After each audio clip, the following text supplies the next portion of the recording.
What's up, 12s? I'm AB Hasselbeck, and this is the Seahawks Collective presented by Hog Media. I'm joined by the guys who know this team the best: Brian Nemhauser, Hawk blogger, Michael Shandugar, covering the Hawks for The Athletic, and back with us today from the UK, Rob Staton on the Seahawks draft blog. We've got week 3 approaching. The Seahawks take on the Saints at home on Sunday, but we'll recap a dominant win over the Steelers, get you caught up with all things that are going on at the VMAC ahead of Sunday's game against the Saints. Don't forget to drop any questions you guys have for these guys. We'll do our best to get to them. But Rob, we got to talk about the trip back in Seattle. Saw you hit a few things. So how was it? Amazing. Yeah, what a trip. Look, the game wasn't very good because the Seahawks lost and they lost to the Niners. So that was most disappointing. But everything else about it was amazing. Did some fantastic socializing out there and feel like I walked about 7 miles a day and just a really great trip all round. And the only disappointing thing was that Seahawks lost. But I did go and see a Mariners win. So I did go and see the Mariners win. And the Mariners have not lost a game since I went. So I am no longer, in my opinion, a jinx. Well, there you go. We definitely want to break you free of that, right? Or everyone here that's watching that lives in Seattle is going to have a ban for you for coming to the city. Yeah, they might want that anyway, yeah. yeah. Well, we'll get right to it. Have some fun, just icebreaker questions and around the league questions. But I need you guys to keep it quick because we have a lot to get to today. So to start, there are a lot of teams around the league without their QB1 and even maybe without their QB1. We're talking Bengals, 49ers, Vikings, Commanders. So which team do you think will take this hit the hardest? Or if you want to be more positive, which I usually tend to be on that side, which team will handle this the best? So Brian, I'll start with you. Well, I mean, you got to feel pretty decent if you're a 49ers fan, how Mac Jones played against the Saints. And Kyle Shanahan's always wanted Mac Jones on his team. He never wanted Trey Lance, is the word. So, I think that seems like a quarterback-friendly offense with a quarterback-friendly coordinator. That's probably where I'd go. Mike, what do you think? Rob's drinking his tea. I think the team that's it's weird because I think they're undefeated is the Bengals. Just seems like that is it's probably the opposite of quarterback friendly. It's quarterback centric, quarterback driven in a way that is very hard to, I would imagine, change on the fly. And just it's Apple Cup week. I'm a Coug. I don't think Jake Browning's that good. So I will say that, yeah, the Bengals are in trouble despite their record through 2 games. I would also go with the Bengals simply because their expectations are legit, get back to the Super Bowl. And without Joe Burrow, it's finished. So, yes, they've got the 2 wins. They've got to hope that they can get enough between now and him returning to get to the playoffs. It just feels difficult for them. You could easily imagine them going on because they only just won the last 2 games. You could easily imagine them sort of like losing 5 or 6 now, and then it feels like season over. So I'm going to go for the Bengals as well. I had to watch the 1 p.m. games last weekend with a Bengals fan. And I'm just telling you guys, doom set in like I've never seen sadness set in. I mean, I felt pretty bad. So, yeah, I think that's going to be a tough one for the Bengals to come back from. But we'll go with the guy that people out here in Boston call Tom Brady. Tom Brady, how would you feel if you saw Tom Brady with a headset on, with the Raiders coaches in the booth while the Seahawks were playing them? How would you feel about this, Brian? I know it's a big deal. I get why people are saying that this can't happen. Honestly, I don't think it. I don't believe that gives you that much of an advantage. Like, end of the day, the Raiders still got their butts kicked. Like, very clearly got their butts kicked on both sides of the ball. They had the better player at quarterback that game. They had the better coaching staff. Like, everything was better.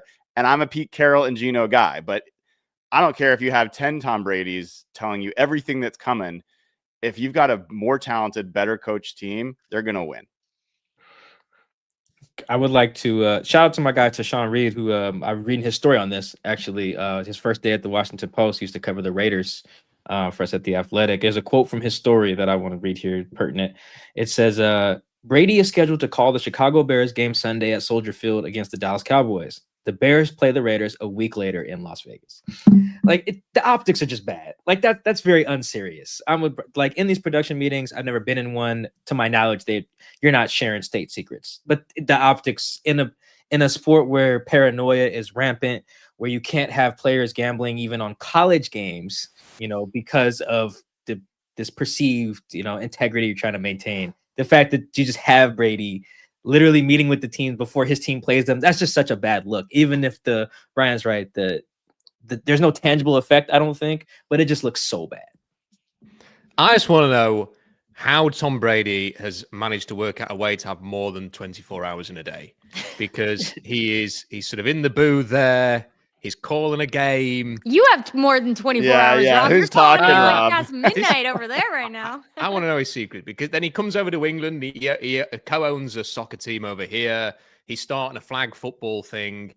He's found time to have a new jaw and a new hairline put on. So just the guy has I don't know how he does it. I want to know what his secret is, and I would love if it could just an extra couple of hours a day be great. So if you could sort of share the wealth there, that'd be great. Share the wealth. You know what's funny is we're all gonna find out what he's doing in like 15 years. It trickles down, like some people get the intel first with that. But yeah, it's definitely weird. Like I agree with you guys. I don't think the needle's being moved that much, but it's just optics. Like it is a weird feeling. But I'm glad you brought up to Sean Reed, because we had him on our Nesson show, New England Sports Network, when the Pats were playing the Raiders, and he gave us some good Raiders intel. So he was awesome to work with, and excited for him and his next steps. But we'll do a last one here, and just looking at the away schedule, and this is probably better for some fans who are thinking, what Seahawks game should I travel to? Would you rather attend a game in Jacksonville or at Northwest Stadium for the Commanders in DC? Brian, we'll start with you again. Man, I'm going to go off menu and say you should be going to Nashville, to be honest. Like that, AB, your family has some history there. But if you have to just choose between those two, it's DC for me every time. I love Washington, DC. I went to school there, college there. Great food, great people, just Southern enough to have a little bit of the Southern charm, and international enough to have any kind of food you'd like to eat. So, plus there's a lot of history. So that's where I'd go. Let's see. I'm going to both. I've never been to Jacksonville, so I think I'm gonna lean there just out of the curiosity. I've never been. It's cool. It's another stadium I get to check off. I don't know many Jags fans. I don't know if they feel like Arizona South to me in the like lack of fans, I guess. I'm saying there. So that could be a cool place where there's a bunch of 12s. Maybe all the 12s who live in Florida make that trip. I know that happens quite a bit when they're on the East Coast. Like a lot of fans who are just over there like, oh, this is the closest thing, so let me head over there. I think they also play in Atlanta too, so maybe that won't be the case. But yeah, I'm gonna go there. I'm excited to actually go there. Actually, I've never been, so that'll be cool. So are the options the Jaguars or the Commanders games? Yes. Okay. So I guess Nashville.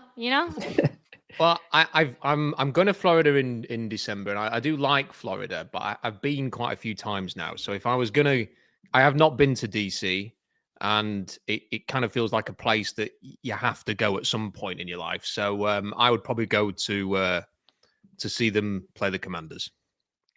I like it. I went to Jacksonville, not for a game, but for a spring break for a lacrosse trip. And it was like, you're at the team hotel. You're not allowed outside, but you're so close, but yet so far from the beach. You're like, oh man, I see the palm trees, I see the water.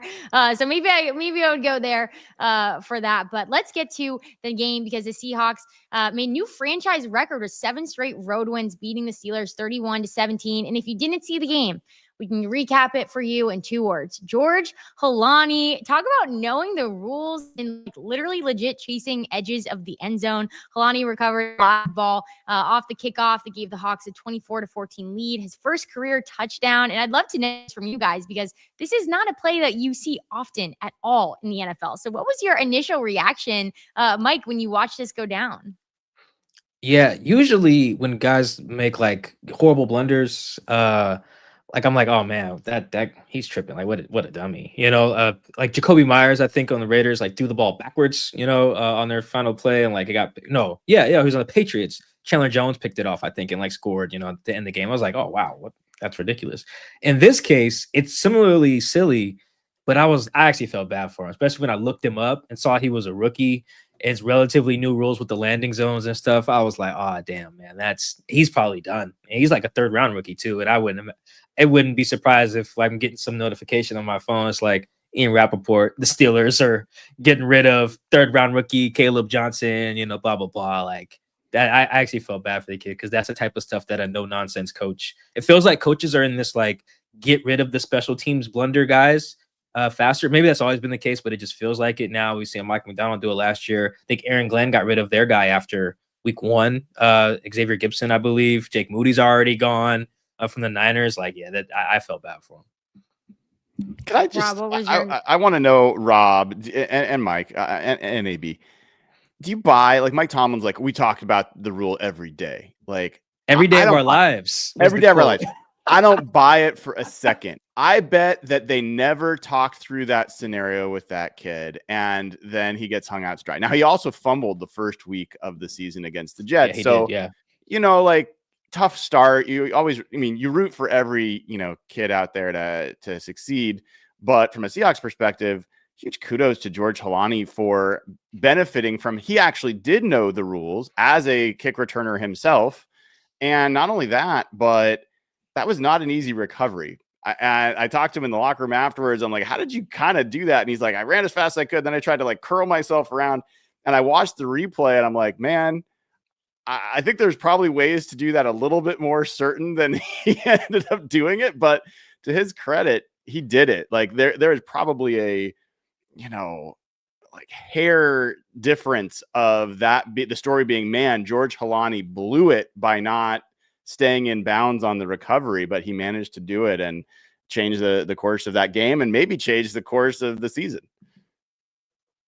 Yeah, we have a word for what to describe what Mike Tomlin was suggesting, that they talk about that every day, and it is bollocks.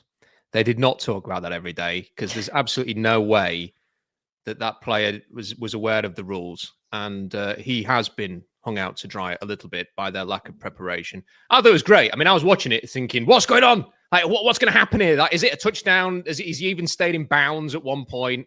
And then there's that one referee who kind of like apologetically put his arms up for a touchdown. And you're thinking, great, they've given it, right? Is it going to stand? And like Mike McDonald said, I don't know if it was immediately after the game or on Monday, like he thought it would take a long time to work that one out. And I was expecting them to sort of say the last play's under review, and we were going to sit there wondering for a long time. And then they didn't. They just sort of trotted out Jason Myers, and he was kicking the extra point. So fantastic. But if there's any team that deserves a bit of fortune against the Steelers, it's the Seahawks. So brilliant. Say it louder, Rob. Say it louder, Rob. They deserved it. There you go. I've probably woken up the rest of my house shouting that. But you know what? They deserved it. It changed the game. It blew it kind of open at that point. The Seahawks deserved to win that game handsomely because they did dominate. They kind of got in their own way for a little while. But the weirdest touchdown of the weekend helped them get the win. So fantastic. I thoroughly enjoyed it. And kudos to the ref for like, he cracked me up. He was like, somebody's got to cover it. Like, he like explaining the rule, because I think he knew that the fans were going to be like all over him. He's like, somebody's got to cover it. They didn't. Touchdown. I had the exact same initial thought, was like, how did the ref recognize that? Because there's shock on both sides a little bit. Like, did we get it? Was this a touchdown? And so I was more impressed because, there's a lot of things that are going on in your head as a ref, and you're not expecting that to happen. So yes, Rob, I totally agree. I think the turnaround time and the little hesitation was what really impressed me. But this was the first time the Seahawks recovered their own kickoff and scored a touchdown since November 29th, 1981 against the Oakland Raiders. So been a minute. New record for the Seahawks. Congrats to George Halani. We are so pumped for you. But I do want to dive a little bit deeper into this play, because I think plays like this can really show you about like culture, identity, how the coaches are coaching their players. So just for you guys, like, what does this play maybe tell you or help you understand about where the Seahawks are so far in this season? Rob. I just, the thing that I liked about it is they were very aware of what was going on. And I think they are, for many years, it did feel as if they weren't necessarily the most detailed team. If we're just going to be kind to it, really, they did get a little sloppy on the details sometimes. But, they are. And look, I thought everything about that game. I thought offensively, I think a lot of us wanted to see some improvements, and they did that. They did what they said they were going to do, more play action and running the ball. There was improvements there. The special teams, look, I was very worried about the special teams after that Kansas City game because it was the one area of the team that was a problem. And it's not been a problem. Apart from that one missed kick, it's not been a problem so far. And defensively, I mean, I hope at some point we will have an opportunity to talk about how good Leonard Williams is in this hour, because I'm below. I think he's performing as better than any other defensive tackle in the league right now. And I think he has been since some point last season. So I think good. I was a little bit of a downer after the Niners game because it was a disappointing loss and the offense was disappointing and the plan was frustrating. But that was a good pick me up. And the great thing is they won handsomely against the Steelers team who expect to be in the mix and were very aggressive in the offseason to add players to their team. And they beat them handsomely. And there's still a lot of room for improvement. They can be better than they were against the Steelers. So that's the encouraging thing, even though they still won. Brian, what did you think about this handsome play by George Halani? I mean, it was great. It was terrific. And I think that, to continue what Rob's saying, this was a statement win after what was kind of a statement loss. And I think I'm curious what Mike thinks, but I just got the feeling that first game took a lot out of not only the players, but the coaches. I think they really had circled that, and it was almost an anti-Pete Carroll approach. Like, home game, I think that mattered to them a lot. Division game, that mattered to them a lot. 49ers mattered to them a lot. And, XXX did not check any of those boxes. And so then to go on the road against Pittsburgh, where that is also a storied franchise, also a physical football team, also has, a lot of momentum, and to come out with not only a win, a come from behind win, something that Pittsburgh has not had happen to them at their home stadium, and to win by multiple touchdowns. Like, that just doesn't happen. I've watched a lot of Seahawks games in Pittsburgh. I've seen them shut out multiple times. This was a really impressive performance, and the fact that it was a 3-phase win, you can point to offense, defense, and special teams all making plays that contributed to this. I can only imagine that flight home felt like, okay, exhale, now let's get the season started. Yeah, I think the Pete Carroll era teams had quite a few. Wow, I've never seen that happen in a game before. Like, things, so you could get kind of accustomed to the weirdness of it. Whether it was a deciding play like KJ, like batting the ball out against the Lions, or just other funky stuff. I feel like I got a great, had a great understanding of like the what's the rule that Bobby and Cam kept pressing when you jump over the guy on the field goal. Like, forget the rule where you can't touch the guy, but like that, there was all this wonky stuff. So I'm glad that Mike McDonald now has one of those as well to point to reinforce like his chasing edges thing, where it's like, okay, guys, all the little stuff does matter, because I think all coaches need that. You need players, I think, to reinforce some of your isms, whatever you are as a coach, and then you just need some moments too, and you need plays to be like, this is either what we don't do. I would suggest coaches should do here's how we do whatever the thing is, and then like should be Mike Smart, so I imagine it will be. Here's an example of the little small detail that you don't think matters, this thing we went over on like OTA day 7 that you don't think will come back up again. It might, and it might help us win a game.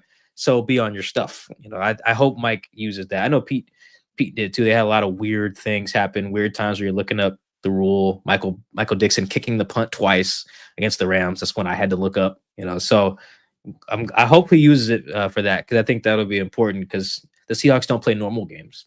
So you got to know all the weird rules if you want to be chasing edges. Well, that's what it was for me. Just how I think what I took away from just that moment in that play was how well prepared this team really is. And yeah, not only do they know, their special teams rules, but McDonald has this team ready for the details in the game, the environments they're going to be playing in. Like, can we talk about the towels during the Renegade and that song, just getting themselves fired up? I saw that video. I think Brian, you had posted it from the far other side angle of the sideline, and that like fired me up. I mean, I think just to hear too how they were playing the music and the song during practice, and that's a moment in the Steelers game when the fans are getting jacked up, but also the Steelers know, oh hey, like we got to turn it up. Like this is a time to get pumped up, and really the Seahawks owned that and took it for themselves. And it reminded me when I played college lacrosse. We were one of the games, we do this a lot, but UVA, University of Virginia, had a crazy marching band come for their women's lacrosse game. So at practice the entire week, we were blasting the UVA fight song marching band. Okay. And we had our injured girls on the sideline pretending to like play the trumpet. And like we had the whole thing. It was like a full act. And I just remember like how excited I was just for that moment in the game when we'd show up and see the marching band. So I can only imagine what that felt like for the Seahawks, not only just to be able to own the moment, but just the anticipation too for getting to hear that song must have been great. But Mike, you did mention just moments on film. And I think a moment that I know the team is going to be jacked up to see was Robbie Oots taking out two guys blocking for K9 in the fourth quarter. I mean, like literally not one, but two guys. It was kind of like it was a bulldozer effect. Just crazy. I bet the team had a lot of fun watching that. But for you guys, was there, any other moment in the game? I know we had talked about Halani's play, but any other moment in the game that really stood out to you?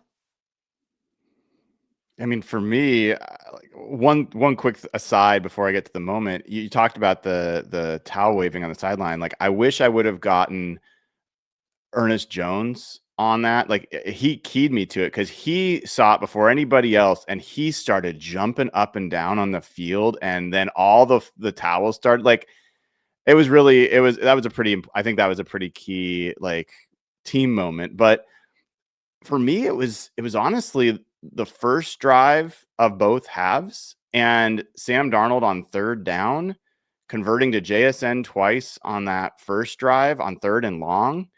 And then Cooper Kupp twice on the drive after halftime. And like Cooper Kupp being something, it doesn't have to be Triple Crown Cooper Kupp. Say that 5 times fast. But he being anything, I think was actually like a pretty big deal for this team. And it's going to be interesting to see if they can, have that continue. Pretty important. Let's see. What stood out? Oh, I got one. Is it kind of a culture thingy too to stay out with that theme? I guess for me today is Reek chasing down Jalen Warren on the 65-yard catch and run. And they've had a few plays like that, effort plays over the years that almost always get called out in film. Spoon had one last year again on the Niners, I think, at home against like Gerendo, like 70 yards. They ended up scoring on that drive, but then. Anyway, it was a good play. Michael Jackson also chased down a running back too in 2022 against the Niners. So, but those plays also, they stand out to me. I can just recall them because like they get shown in film, and in some cases, like Reeks, the person making the tackle, like it's good for them too. One of the things that Reek gets criticized for, understandably so, is just being locked in and focused consistently on a snap to snap basis.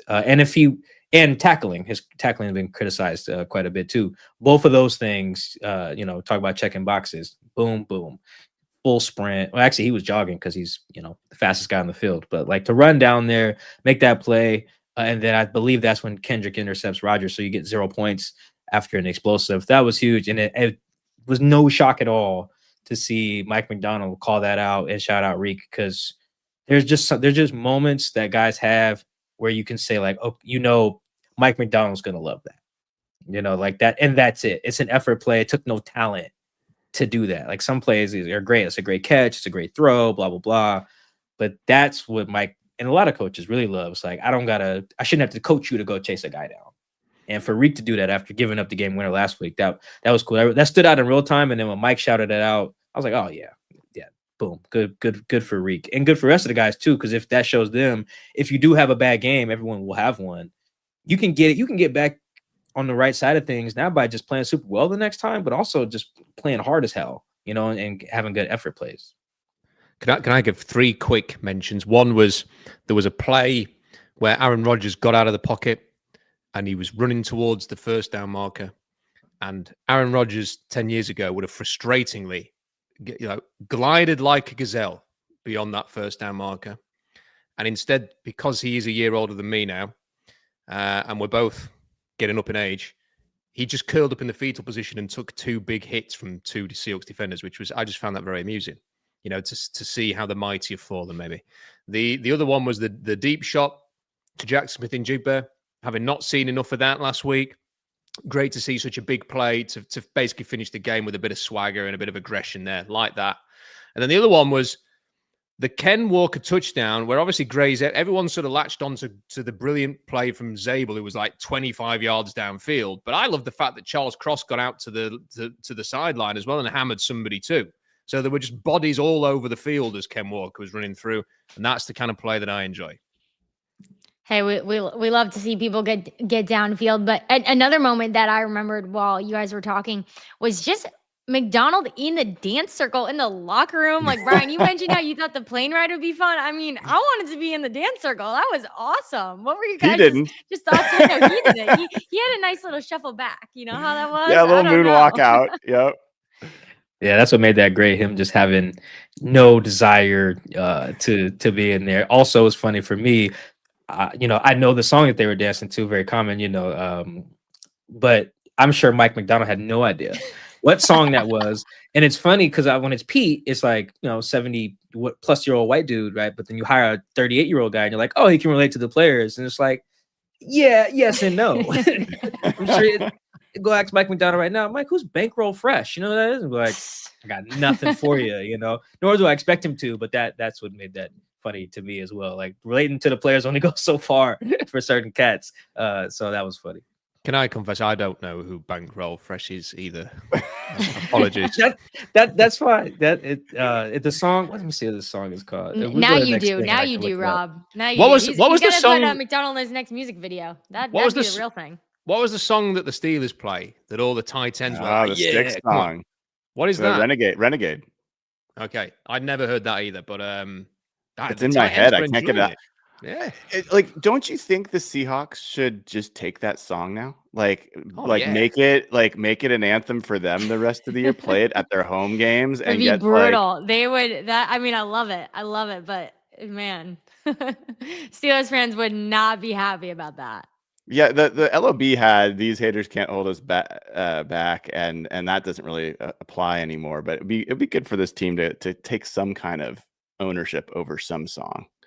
You need to pitch that to my McDonald, Brian, next time you see him. We'll see. So what song would you think it would be? Do any of you have like a strong? I know we have Bittersweet Symphony for when they come out of the tunnel, and that's it's a little too slow for that moment. But what would be like your hype song for that moment? Do you guys have one?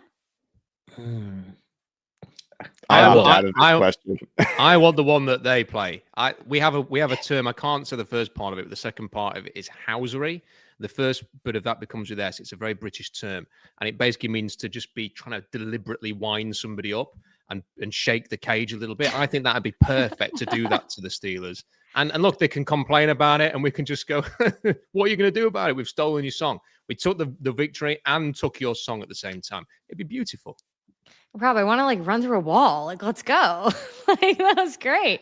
I love it. But I do want to wrap up week 2 because I do want to have time to get to some Seahawks updates in week 3. But just lastly, just looking at the last 2 games that the Seahawks have played, what stands out as maybe the biggest difference that you guys have seen from week 1 till week 2, Mike? Biggest difference I would say is how they got the run game going with Ken. I've never really been I don't say never. I didn't think Ken's issue in game 1 was his vision. I just thought the blocking was bad for both of them, which is why neither Zach nor Ken put up good numbers against the Niners. I did think, though, he had some good vision in the second game that stood out on a few of those runs. And just overall, he was just really good. I think that I've said this on the show before, when the blocking is good, Ken will eat. It's just going to be so obvious. At 3rd and 19 is a great example. You need the blocking was great, as Rob said, but you need a certain level of acceleration, I think, too, to get past the first linebacker there, because that easily could have been like a shoestring tackle. It's 5 yards, kick the field goal, which would have been fine. But Ken's just so damn fast and hit that corner so quick that he was able to score. And the whole run, he had 13 for 105 and the touchdown. Really good day. Was running it well, running different types of runs as well, running up the middle, power stuff, perimeter stuff. It was great. That really I'm not saying that just because I have Ken on one of my fantasy teams, but I do. Like, it was just really good to see that, because he is one of those guys where if the blocking is good, it's very rare that he's not going to be good as well. Brian, what stood out to you? I don't think you could have as much of a polar opposite game plan and play calling performance as Clint Kubiak had. I mean, they went from over 60% shotgun to over 60% under center in this game. Play action from one play action pass to a bunch. Seahawks, even with that, were the number one EPA per play shotgun team in the NFL this week. They went from the dead last quick game team by EPA per play to top 5. And there was just, the sequences were good. He set things up. I mean, the Torrey Horton touchdown pass, I mean, that opening drive, that was exactly how it's supposed to look. There was and in the opening drive of the second half, there was a play action to Cooper Kupp, exactly the way it's supposed to look. And I just, as someone who's watched this team for so long and been so frustrated watching other teams scheme guys open where the quarterback has an easy throw to make, like no one within 5 yards of the guy. And every time, like, that never seems like it's the Seahawks. I just give Clint Kubiak a ton of credit. And I think you've got to give Mike McDonald some credit that last year, when he would go into like after a game and say, yeah, we would, Mike or I or someone else, like, why didn't you run it on 1st and goal from the 1? And you could see him just like grinding his teeth, like, I don't know why we didn't. And then the next week is the same thing. He went and he fired that guy. He hired somebody, and lo and behold, all the things he said he wanted after the first week to change, more variety in the targets, more play action, more movement in the pass game, all those things happen in week 2. And so that to me is a huge difference between this team and last year's team. Rob, what stood out to you from week 1 to week 2? Just the variety of the passing game. The fact that Jackson Smith and Jigba were still, the focal point, really, as he should be. But as Brian mentioned earlier, Cooper Kupp, seeing him have a big impact. The fact that they found a play for Elijah Arroyo and sort of worked him into the offense. Just great to see Ken Walker having a good game, because it felt, I think Michael Sean was exactly right to point that out, because it's so important. If the longer it went on without him having that, I felt like you could see, when he had his big runs, it was almost like a weight being lifted off his shoulders with some of the big plays that he was having. So I think that'll do him the power of good. It just, and as Brian has quite rightly said, it just felt like that's the offense that we should see. And they've still got to work some things out. That's 4 turnovers in 2 weeks. It's not good enough. They've got to get that number down. But it feels like that was the big difference to me. This is what we want to see from the offense. So keep working on it, refine it. This is a great opportunity to do that against the Saints next week. And I bet it just like so stood out to, Mike and Brian, just specifically you guys, because you were at every single training camp. You probably week 1 were like, wait a second, this isn't what we saw. And then, week 2, you come and you're like, that's the Seahawks offense that we were expecting to see. We know Mike McDonald wanted, and really just the night and day of that. But something that really stayed the same, that the Seahawks seem to like they want to make a real part of their game plan, is this tush push now with AJ Barner. So got to know your guys' thoughts on this. I said we were going to move on, but I got to get your thoughts on this one from just week 2. What are your thoughts on the Seahawks tush push? Are we going to see it more in week 3? Rob, you're smiling. You got all your teeth are showing. You seem happy about this one. Why? The tush push is it still sounds ridiculous when I say it. You can't say tush push in a British accent. That's why I called you first. I just wanted to make you say it first. But I just feel as if it's the last days of the tush push. I think the internet has collectively decided they've had enough when they showed that play from the Chiefs Eagles game, where like the whole Eagles line are offside. They're getting a jump start. You're watching the end of that game and you're thinking, I've got no love for the Chiefs really, or the Eagles, but I kind of wanted to see Patrick Mahomes against that Eagles defense have one last drive. And they just pushed the way to a victory, and it was predictable and it was boring, and it just feels like, so while ever it's still a rule, I'm quite happy to see AJ Barner get his 1 carry for 1 yard average once a week to get a first down. That's great. It seems to be working for Seattle. They should probably do it more instead of trying to get a bit tricky sometimes on 4th down, which they arguably did on the one that was intercepted. However, I think that when the season comes to an end and it is banished along with like some other things that have gone by the wayside in the NFL over the last decade or so.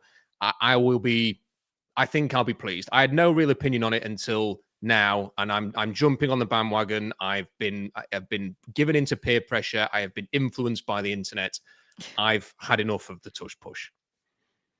Hey, we got a few people in the comments saying that it could be called the Seattle shove or the salmon slide. What do you guys think about those? Do you think you leave it as tush push? We make it Seattle specific. Brian, what are your thoughts on the Seahawks tush push?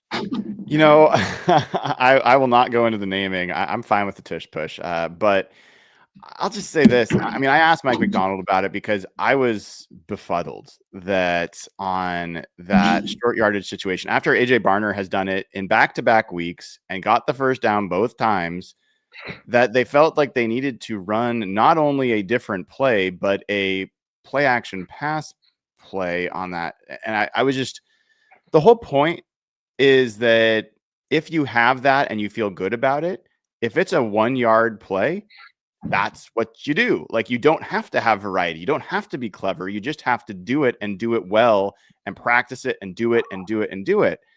So McDonald implied that it was more than a yard in that play. I just went back and rewatched the game. It was pretty close to a yard, like maybe a little bit over, but it wasn't like 2 yards. So you know, I think they should be using. I talked to AJ afterwards. I actually was joking with Elijah Arroyo. I was like, you know, are you trying to, you know, get some of AJ's tush push snaps? And he's like, nah, I'm just learning from him for now. But like, I like that they've got AJ doing it. I think he's a better choice than Jalen Milroe for the time being. He's a bigger dude. And I think even on the play they did in this game, he initially got stoned, and then Zach Charbonnet helped push him through the way you're supposed to do it. He ended up getting 2 yards. So honestly, if it's a yard, around a yard, and they don't do that play, I'm going to be critical of it. Like, until they get stopped, I'm going to be critical of it, because that should be a weapon. And I think they're overthinking things by not doing it. Definitely overthinking it. Yeah, I'm glad you asked him that on Monday. It's like, dog, why spend time implementing it if not for it to be your easy button? You know, and even if they get stopped, then you can still build stuff off of it, like the Eagles have done too. I see no reason to implement it and not spam it until it gets stopped. It's so weird. And I totally did not like his explanation of like, oh, well, if it's a yard or a half yard or yard and a half, Mike, who cares? It's the easy button part of it is that you can get 3 yards if you need to, because you can push the guy with the ball. That's it's so weird. I don't get the logic at all. It's one of those things. I'm strongly against a few things with Mike McDonald and Kubiak. Mostly screen passes are probably number 1.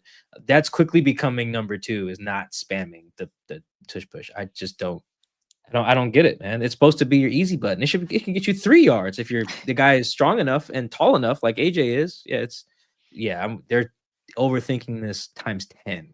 Mike, if you're playing Madden and you had, you know, your 3rd and 1, you're spamming that play the whole time, right? Like, if you know it's a guaranteed first down, like you just do it over and over again.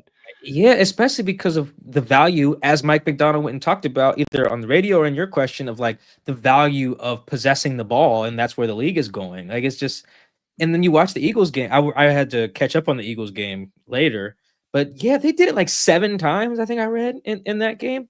Yeah. Do it. It's your chasing edges thing. It's the edge. It's exactly what Mike McDonald is trying to do with his, you know, it's his version of always compete. Yeah, I don't get it. He's hopefully hits his head and figures out, oh, I'm overthinking this, and they just do it until they stop you. And then as soon as they stop you the first time, it's just going to open up something else, right? Now you just have this whole package of Seattle shove designs. You know, I like that more than the salmon thing, by the way.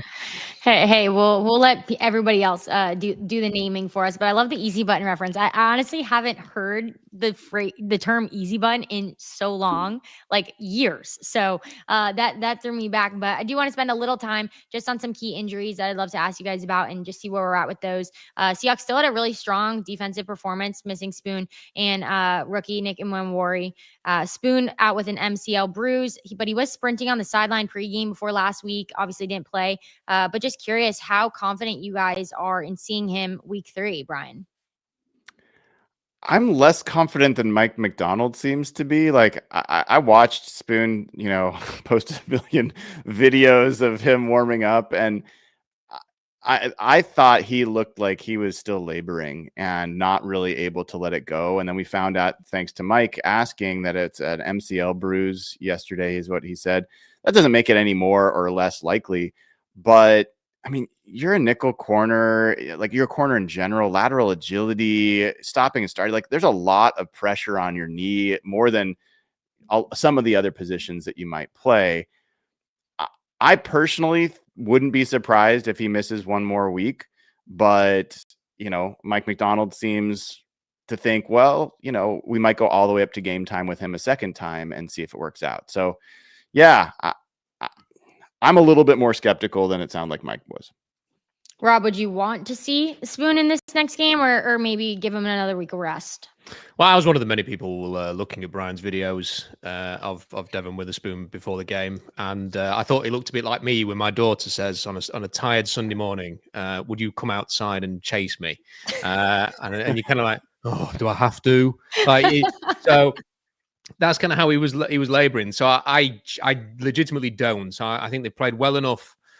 Josh Jobs has done very, very well. It was a good bounce back from Reet Woolen. I don't want to see him back this week. I think the most important thing is to get him healthy. It's a 17-game season, hopefully more, not a 3-4 week season. So no need to rush him back. Let's just keep going what we had. With the greatest respect to the New Orleans Saints, and it's the NFL, so any given Sunday and all of that, the Seahawks should not need to rush anybody back for this game. They should be able to win this game. Now, it doesn't mean that they will, especially at home, because we know that's been a real struggle for them at home. But it can't be they can't allow that to be the difference. They've just got to carry on with who they had last week. And Mike, I just want to ask you about, or you have any thoughts on Spoon too? Yeah, and I'm assuming you're gonna ask about Nick too. I can kind of rope those both. Nick and Memori, that is. Man, it's very tricky earlier in the year to force is strong. But like put a guy out there who's not 100, especially if their job it requires a decent amount of run fits. Like run fits are physical as hell, man. Like I sound like I'm speaking from experience, but just talking to these guys, the DBs, they got to fit the run. I want you feeling great, because also if you do something does happen to you, let's say you're 85%. You're not going to be 85 by Thursday because they got a quick turnaround. So I think that's got to, factor in as well, that they don't get time to rest after that. So let's say, you get through the game, you're like, all right, I'm 65%. You might be 68% by the time you get on the plane to go to Arizona. And so that's an issue. I always, at this early in the season, like chill, relax, err on the side of caution, kind of like they did in Detroit last year when everyone was hurt. But I don't like, and Rob's right, the logic should not be rest them because we could beat the Saints without them. That is ridiculous. I just watched the Saints tape this morning. No.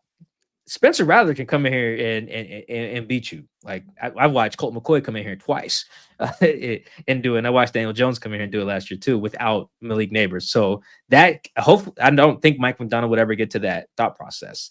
Like, oh, we don't need Nick, we don't need Spoon. Like we roll these guys out there, beat these dudes.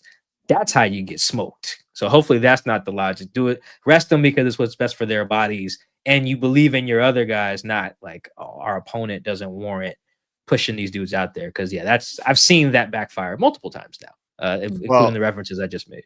And Mike, I 100% agree with what you just said, and just have to look no farther than the next opponent. The Cardinals may be without their starting 3 cornerbacks. They're all injured. And the Rams just lost to Ahkello Witherspoon, their best corner for what might be the season. You don't want, you might want him back this game, but you certainly want him back for the rest of the year. So that's just a huge choice for them to make for sure. Well, Mike, you were saying no about underrating really the Saints team. I do want to get to that, but first we do have to tell you guys about our sponsor for this season, the Sleeper app. So you got to check out this video right here. Sleeper is the #1 fantasy sports app. It pays to know sports. Pick more or less on top players. Your first pick is on us, so start winning now. Play in Texas, Georgia, Minnesota, and 27 more states. Pick anytime across all sports, pregame or live. Over 10 million players are already on Sleeper. Make your picks count. Score up to 1,000 times your cash. Join today. Get up to $100 credit using the code HMA. Call your shot on Sleeper. Download now. Call your shot on Sleeper. If you aren't on it, get on it, because Sleeper app will get you all your sports scores, news, alerts, real-time chat to engage with others. You can play fantasy leagues and win real money. So definitely download the #1 sports app today. Use promo code HMA and you'll get up to $100 match on your first deposit. Terms and conditions apply. See Sleeper's terms of use for details. Currently operational in over 25 states. Check out Sleeper today. We are very excited to have them with us for this year's Seahawks Collective. But let's get to week 3, because clearly we have some things that we don't want to overlook and want to be on top of. The Hawks take on the New Orleans Saints Sunday at home. Always a good team to be playing on Lumen Field. Kellen Moore's first season with the Saints. They're 0-2 with their first 2 losses, the Cardinals and the 49ers. Both one-score games, so really close. You have to imagine that this Saints team is going to want to get in the win column. And, the best teams are the teams that respect every opponent, regardless of their record and who they got on their roster. So I'd love to know for you guys what the keys to winning this game are for the Seahawks. Rob, we'll start with you. I think the keys are to stay out of your own way. And I think that's what ultimately it cost them against the Niners with their offensive game plan and some key mistakes. And then last week, they should not have been trailing by 7 points at halftime. They should have been up by 7 points at least. And they should not have required the amazing special teams touchdown to break things open. So this week, I think if you can stay out of your own way, it doesn't have to be a flawless game. It's unfair to expect a team not to make a single mistake. There may well be a turnover. There may be something that goes against you, a kick return or whatever it is, a block punt. It's not expecting a flawless game, but if they stay out of their own way, I think they should have enough to win this game. So that's what I want to see: a clean as possible game and an improvement from the touchdown at the turnover issues they've had in the last 2 weeks, without losing any of that aggression that we saw against the Steelers. Mike, what are you hoping for the keys to winning this game? Yeah, turn those pressures into sacks a little bit more. They're like the pressure kings right now. D Hall is getting a bunch of pressure, Mafe, but I don't even think like Mafe has like a quarterback hit, which is, it's 2 games, it's not alarming, but pressure is not like inherently good because you can escape pressure, and then like they kind of got lucky that like Freiermuth, that's how you say his last name, dropped that bomb, that Aaron Rodgers threw. That could have been a touchdown. Like Julian went right over Julian Love's head. And there was a holding call on Reek too. But yeah, turn those pressures in the sacks. You saw your Seahawks fan, you're like, oh man, like you're mad about how the Niners game ended. Nick Bosa strip sack. That's basically how they ended the game too in New Orleans too. So it's not just the Seahawks. Bryce Huff is who got to Spencer Rattler too. But yeah, turn those pressures into sacks. Because like I said, when I watched the Saints, I watched the highlights, like a game recap of their Cardinals game, and then watched in full tape included of their Niners game. I like Spencer. I liked him coming out too, but like he can play, and if you give him time he can move. You let him sit back there. Like he can make some plays. He's got healthy receivers, Shaheed, Juwan Johnson, Chris Olave. Like he's got guys he can get it to if you're not getting him on the ground. So yeah, pressures are great. They are quick pressure, whatever. It's outstanding, but turn those into some sacks, because I think this is his first. In this scheme, it'll be his first road start, because both their first 2 games are at home. So if you can get a young guy rattled on the road, like he could be a blowout if you're getting him on the ground early. Yeah, he had some really nice throws in last week's game, and I think people aren't seeing it, right? No one's really talking about him. So Brian, what are your keys for this game against the Saints? Yeah, this is a sneaky matchup. I'm not quite as far as Mike. I've watched a lot of this game, but I've not watched all of it. And Juwan Johnson dropped like multiple passes. Carl Granderson, the defensive tackle, like he had a really nice game and was, I think he might be the best interior guy that they've gone up against so far this year. No offense to Cam Hayward, who is not quite the same Cam Hayward he used to be. But look, I don't think it's going to be that much different than any other game for the Seahawks. Can they establish a reliable running game? And can they get to the passer? Now, I will say in this game, one of the things that stands out is Alvin Kamara is still Alvin Kamara.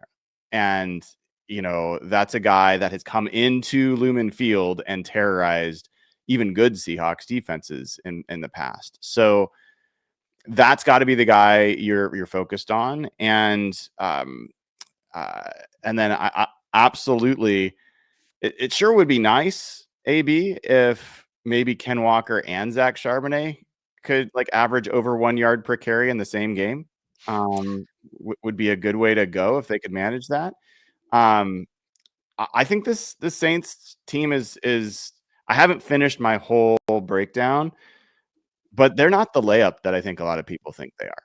I think the biggest advantage the Seahawks have in this game, that's not relative to like matchup, is the fact that the Seahawks players, coaches desperately want to win at home. And I think that's going to be probably their biggest intangible advantage in this. Yeah, I mean, we kicked the show off talking about the franchise record in away games. Like, that's great, but like, really, as Seahawks fans, we'd love for y'all to win at home. So I think that would work. And to your point, Brian, just about Charbonnet and K9, like, yeah, you'd love to use this running back room in a committee and have a 1-2 punch because Charbonnet is so explosive. And really, he was who we were talking about throughout the preseason and even, early in week 1. So that'd be really great if we could see both of them have games. But yeah, I think for me, it's just not overlooking the opponent, right? I think that can sometimes get in the way. And, the Saints have had 2 really close games. So, the best teams are able to find a way at the end. We'll see if the Seahawks are able to do that. But I just would love to know from you guys, what about Kubiak's offense? This is a big game for him as well, highly emotional probably. What about his offense are you expecting to see? We saw a very different week 1 and we saw week 2 that we thought this is probably what we're going to see. But what do you think will happen in this game, Rob? I think that we're going to see another good game from Sam Darnold. And I hope I'm not put the kibosh on that by saying that. But I was really impressed with him against the Steelers and really thought that he played very, very well. And it was great to see some of those tight window throws and really sort of fitting it in there and being aggressive. So I know he's obviously had some turnovers now. This is 3 turnovers in 2 games. So that needs to be limited, as I mentioned. But that's what I think we're going to see. I think we're going to see him take it up another notch in this game. So I'm expecting a big performance from Sam Darnold. That's what I'm going to go for. Mike, what are you expecting? Yeah, I expect more explosive plays like they had last week, whether just bombing it or just maybe some yak stuff. I'm not really high on. It feels like every week I'm watching teams and I'm like, oh, their safeties aren't that good. And that was the case watching the Saints too. I think it's Eric Reed's little brother and another guy I don't know. They might be down to like a third safety. I think they've had think they plan on having the Honey Badger and then someone else. So their safeties aren't great. And when your safeties aren't great, that's how you get explosives, either in the run game or just catch and run stuff or just bombing it over their heads. So if I can see that by watching them, I'm sure Kubiak is like licking his chops too, to be like, okay, how can we exploit that? Because they were doing that against the Steelers too. Their safeties, Juan Thornhill and Chuck Clark, aren't very good either. And you kind of saw the bind that Kubiak was able to put them in, particularly on like Torrey's touchdown, for instance, or JSN's long ball later in the game. Like if your safeties aren't on it, like the Seahawks safeties are, your safeties are very good. You get a lot of explosives. So I don't. Someone asked Mike McDonald last week if they have like a number that they want to hit in terms of explosives. He said yes. Wouldn't tell us the number. I would guess that they're going to hit the number against the Steelers and that they're going to hit it again against New Orleans because they're feels like their DB room is pretty vulnerable to that. Yeah, AB, if I told you that the Seahawks were second in the NFL on offense in explosive plays and that Cooper Kupp was 9th among receivers in explosive receptions, which one would be more surprising to you? I think both a little bit. Probably Cooper Kupp. I'm hoping for him to have a game. Mike McDonald did, talk about how, it might have felt like a breakout game last week, maybe for him. He's like, no, that guy's been doing it all camp. So I don't know. I kind of think both in a way. Yeah, and I mean, if you want to know what you're going to see from this offense, the thing that has been the spam button, like the simple button spamming it all the time, is JSN. The guy has elevated, like he's done exactly what I think people wanted to see and had questions about whether he could do, which is become the receiver that you cannot guard. And now it's 2 games. He's got to sustain it. But if you don't think that the Steelers went into this week saying, okay, we're taking JSN out, we're going to dedicate our coverage to taking him away, let these other guys beat us, you're crazy. Of course they're going to do that. And I think that other teams are still going to do that. But he's too good right now. Like, he's too good. And I think he knows it. And I think his connection with Sam's really good. And to Rob's point, if you asked 100 people who was the better quarterback going into the Steelers game, Aaron Rodgers or Sam Darnold, I think you would have got the majority of them saying, well, Aaron Rodgers, at least on name recognition alone. Sam Darnold was absolutely the better quarterback, and it wasn't close. And that's with the mistakes that he made in that game. So, I think going into these games, it's going to be interesting to start finding, like, where is Sam Darnold's level? Who are the players that are clearly better quarterbacks than him? I thought Brock Purdy was a better player than him in week 1. And generally, as John Clayton used to say, whoever's got the better quarterback usually wins. So this week, Spencer Rattler's been playing pretty well. I think Sam Darnold's been playing better. I love that you pointed out JSN, because that was, the huge question of DK's gone, Lockett's gone. Is this guy going to step up and be the guy? And that's really what he's proven. And he's the second in the NFL in receiving yards behind Malik Neighbors. I had to read that twice. I was like, what? He's second? And I think nationally that's not being talked about, to your point. But definitely we'll hope to see and probably see the Seahawks spread it around a little bit more. But before we end tonight, I do want to get your guys' score predictions for this game. So, Mike, we'll start with you. What do you think the score will be for this Seahawks-Saints game? I would say probably 24-13 in favor of the Seahawks. Because we didn't get too much in the Seahawks defense, which Mike McDonald wouldn't like, because those guys are playing nails, man. Like Josh Jobs locked in, playing as good as any corner in the league right now. Reek had another good, he had a good coverage game like he had up until like the final 3 minutes of week 1. Ernest is playing really well, moving a lot better, I think, than he was last year. Jay Reed, Byron, Leo are killing it right now in the trenches. Like DeMarcus is probably the best run defending edge through 2 weeks. Him and probably Max Crosby, I would say, like they're both just killing it. So yeah, it's that defense. I think Spencer should have a hard time moving the ball against those guys. I think the Seahawks are averaging allowing 3.4 yards a carry to running backs. So Kamara should have a hard time as well. Like these guys are on it right now. And that's without like a bunch of sack numbers or like any what seems like fluky turnovers, not a ton of tip balls and stuff. That stuff's hard to sustainable. Like they're just snatching stuff out of the air. It's impressive. So yeah, 24-13 Seahawks. Rob, I'd love to hear your score prediction and also give you the time to give your flowers to Leonard Williams. Best defensive tackle in the NFL on performance so far. Disruptive, constantly making plays. I think that's the difference between, you see someone like Jalen Carter. You could put a great 3-minute video of Jalen Carter's best plays together and he looks like a phenomenal player. But then what about the other ones when he's thinking about what he's having for lunch the next day? Like the thing about Leonard Williams is down to down to down. He's playing at such a high level versus the run, versus the pass. I just think, for me, it's a privilege to watch him. I think he's a fantastic player. I think there's nothing more exciting than a dominant defensive tackle to watch in terms of fun factor when that player is on your team. So I just think he's an incredible player, and long may that continue, that he's playing at this level.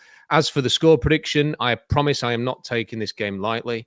However, I am going to speak my mind. Some might say like Kobe Bryant and Michael Jordan and predict a 27-10 victory for the Seahawks. Great reference. I'm going to be a constant disappointment, just like I've been to so many other people. I'm not ready for my score prediction. I do my tail of the tape on Wednesday, so I've got more research I want to do before I get to a score. I am going to predict the Seahawks are going to win this game. I've seen enough, and a lot of things I saw even from the Saints when I was watching that, like you could kind of say, oh man, if they didn't drop that ball, if they didn't have that penalty there, if they didn't do this, they would have been there right in it. They were losing plays by teams that like lose. Like there's a lot of these they're just not quite there. I will say, I think this is going to be a much more well-balanced offense than what they faced against the Steelers that had some real limitations in what Rodgers was capable of and what that offensive line was capable of. But they do have some real weaknesses on that line. And they, I think this is the game where you finally see Derek Hall getting home, where you finally see Boye Mafe getting home. And I wouldn't be surprised to see Uchenna Nwosu make a little bit of a jump in his second game back after getting a few snaps in that first game. So I do expect the Seahawks to win. You can tune into Real Hawk Talk tomorrow night, 7:00 Pacific. That's where I will give my score prediction. All right, well, I'll give my score prediction now, so you guys have 4 takes, and you don't have to wait for Brian's. I would maybe lean on him a little bit more. He might be more of the Seahawks insider, but I'll go with Rob, 27-10. I think same with you guys. I think the Seahawks defense takes care of this. But just to note, you did mention, Brian, just different people that you were hoping to get to the quarterback, and there were 4 interceptions in 2 games for the Seahawks from 4 different players. So maybe hoping to see some more diversity in the Seahawks pass rush and see how they handle that. But we're excited for Week 3 matchup against the Saints at home on Lumen Field. 1-1 Seahawks take on the 0-2 Saints. We'll be back next week, hoping to recap a 2-1 Seahawks team. So thank you guys for watching, talking all things Hawks with these guys. That's a wrap for Tuesday Seahawks Collective show. I'm Annabelle Hasselbeck. We will see you next week. Go Hawks.